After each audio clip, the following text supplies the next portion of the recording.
I love watching old Florida State football films. I get such a kick out of watching this stuff. Hey, that's me, number 46. Look at that kid go. Almost got me there. What moves? What a running back. And now here comes my greatest moment of Some things are too good to last. My longest yards against Auburn University. Tell me about Evening Shade. Burt is a hit again. I mean, you got to feel terrific. You say that like I'm a grain cracker or something. That I wasn't finished in the business. I didn't totally washed up. I had my own game show.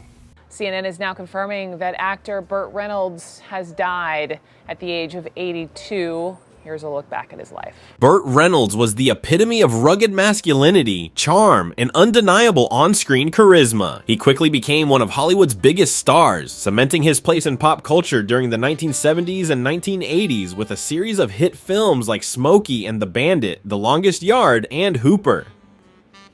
Known for performing many of his own stunts, Reynolds often joked that he was a real tough guy, unlike some of his colleagues in Hollywood who he believed were just posers. But even the toughest guys have their breaking points, and for Reynolds, it came while filming City Heat in 1984, a movie he starred in alongside Clint Eastwood. What started as a seemingly ordinary day of shooting turned into a painful ordeal that would change Reynolds' career forever. It was the first day of filming City Heat, a highly anticipated crime caper that paired Reynolds with Eastwood, and everything was going smoothly. They had been rehearsing the jokes, getting the timing just right, and the chemistry between Reynolds and Eastwood was already palpable. Everything was, by all accounts, going perfectly until they reached the final scene of the day, which involved a fight. This was supposed to be just another well-choreographed action sequence, one of those big brawls that had become part of Reynolds' trademark action movie repertoire. However, fate had something else in mind. In a tragic mistake, the stuntman involved in the scene accidentally picked up a real metal chair instead of the prop chair that was supposed to break upon contact. When the stuntman swung it at Reynolds' character, it struck him directly in the face, hitting him flush on the jaw. Reynolds, ever the professional, tried to shake it off. He was in pain, yes, but he didn't want to let anything spoil the momentum of the shoot. He finished the scene despite the throbbing pain coursing through his face and managed to get through the rest of the day. But by the time the camera stopped rolling, the extent of the injury became painfully clear. The next morning, Reynolds woke up with an intense headache, the kind that made him feel like his skull was being crushed under the weight of the universe. Worse yet, every time he tried to speak, his jaw would click, and his bite felt completely misaligned. He couldn't even chew properly. He was left with no choice but to survive on a liquid diet, which led to an alarming weight loss. Yet, Reynolds did not go to the hospital. His stubbornness and pride kept him from seeking immediate medical attention. Instead, he chose to fight through the pain, continuing to work on the set. His co-star Clint Eastwood, who had seen his friend and fellow actor visibly struggling over the next few days, knew something was terribly wrong. Eastwood, a man known for his level-headedness, suggested that Reynolds call it a day and get some rest. But Reynolds, who was never one to show weakness, pushed on. He continued to take painkillers just to get through the days of filming. The pain he endured was intense, so much so that Reynolds described it as being worse than a migraine, a constant searing agony in his head, with a sensation that felt like an army of people inside your head trying to get out through your ears, your eyes, and your nose. But what he didn't anticipate was the dangerous path this injury would set him on. The painkillers he took to cope with the injury began to take a toll on him, and before long, he was dependent on them just to get through his day. This reliance on medication grew into a full-blown addiction. At one point, Reynolds was taking up to 50 painkillers a day to alleviate the unbearable discomfort. His physical health deteriorated, but his mental health was just as fragile. His mind became clouded by the pills, and it was becoming increasingly difficult for him to function.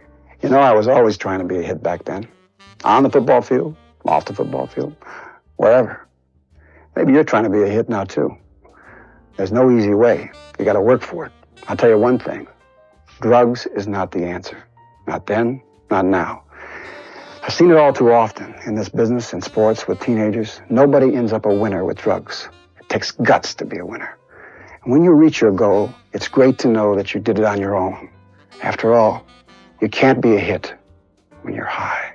The rumors began to swirl around Hollywood and the media. Reynolds, once a towering figure in film, known for his chiseled jaw and rugged good looks, was starting to show signs of severe weight loss. His fans, seeing his physical transformation, quickly speculated that he was suffering from a far more serious illness: AIDS. It was the 1980s, a time when the world was still grappling with the rise of the disease, and the public's understanding of it was limited. The media, hungry for sensational stories, jumped at the chance to report on Reynolds' dramatic weight loss, fueling the rumors further.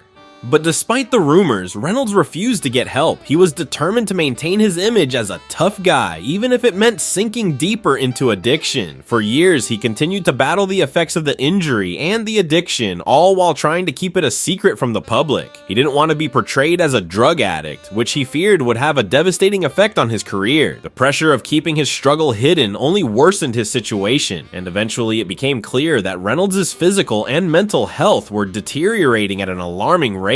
Things got so bad that Reynolds fell into a coma for several hours. The doctors, fearing the worst, had even brought in his then wife, Lonnie Anderson, to say her final goodbyes. For those long hours, it seemed like Reynolds was on the brink of death, but in an unbelievable turn of events, he pulled through. He woke up from the coma, and despite the overwhelming odds, began the long road to recovery. But the damage had already been done. His addiction to painkillers would last for several years, a dark period in his life that would ultimately change him. Reynolds, always known for his charisma and charm, finally acknowledged the need for help. He went through rehab, kicking his painkiller addiction and eventually returning to acting, though his career was never quite the same. The toll the accident had taken on him was far-reaching, affecting his health, his career, and his personal life. He had been at the top of his game before City Heat, but the film became a turning point in his life, both professionally and personally. Despite the tumultuous aftermath of the injury, Reynolds remained a beloved figure in Hollywood. His comeback came later with the Oscar-nominated role in Boogie Nights, a film that reminded the world of his acting talent and versatility. But for those who knew him well, and for Reynolds himself, City Heat was always the film that left the deepest mark on him. It was the moment when the cost of fame, physical pain, and personal demons collided. I decided that I needed to do something drastic to sort of get the career primed a little, and I've always felt, at least other people have felt too, that I could do comedy in front of an audience. Reynolds went on to lead a fulfilling life, but the legacy of the accident during that first day of filming in 1984 remained a shadow over much of his career. The pain he kept hidden and the battle he fought against addiction became part of the mythos of his larger-than-life persona, but it was also a reminder that behind the tough guy image, even the strongest actors had their vulnerabilities. The tale of Reynolds' painful injury on the set of City Heat serves as a testament to the price that many in the entertainment industry pay for their craft, and to the unspoken struggles that often go unnoticed behind the scenes.